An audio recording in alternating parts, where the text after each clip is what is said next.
Well, here we are in the holiday season, and just like Santa in the workshop, many people all around the city, the county, and the state are busy. And that happens to be the case for Topeka City Manager Brent Trout. He joins us this morning from our remote studio. Brent, good morning, and thanks for being here. Good morning. Well, your office fought through the pandemic like everybody else has done. What are you really proud of as far as how business was handled? Well, I think probably the most thing I'm proud about is how the city was able to find a way to continue to do business with our citizens and provide for their needs, and then also to be able to continue to do the projects that are so important to our community and our infrastructure, and that we're able to continue to work through the difficult situation and accomplish those things. What have you personally heard about the COVID vaccine kind of trickling down for city employees? Do you know when that might happen? Well, we're in the phase 1B that provides for some other individuals, and police and fire especially are next for us in looking at the list.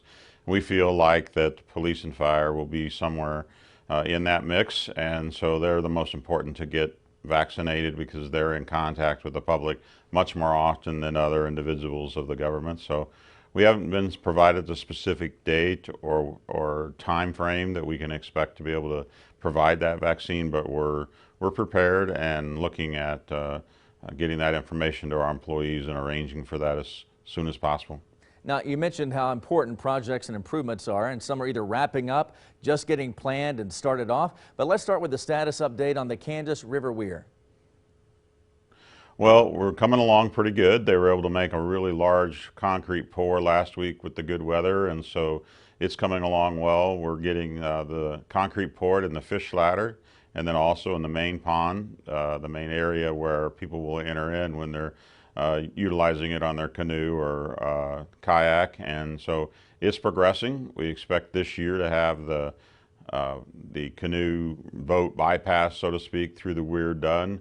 And then next year we'll figure out what we'll start the project on the low water notch, and complete that sometime in 2021. Next up would be City Hall construction. What is the budget and the timing on that project? Well, we're working on about $1.4 million worth of improvements to the interior and also the exterior.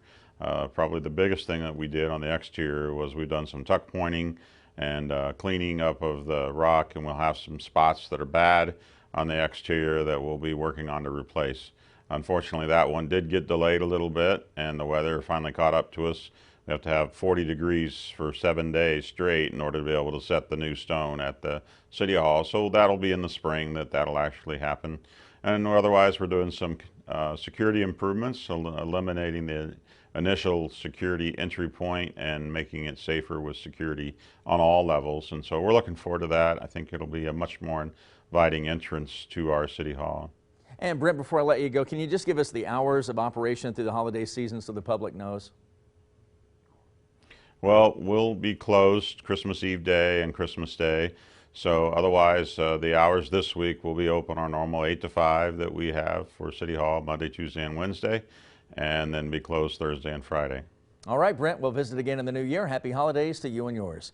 And you can hear about an update to the Fire Service Committee when Brent Trout joins Aaron LaRoe this morning on Fox 43 AM Live at 7.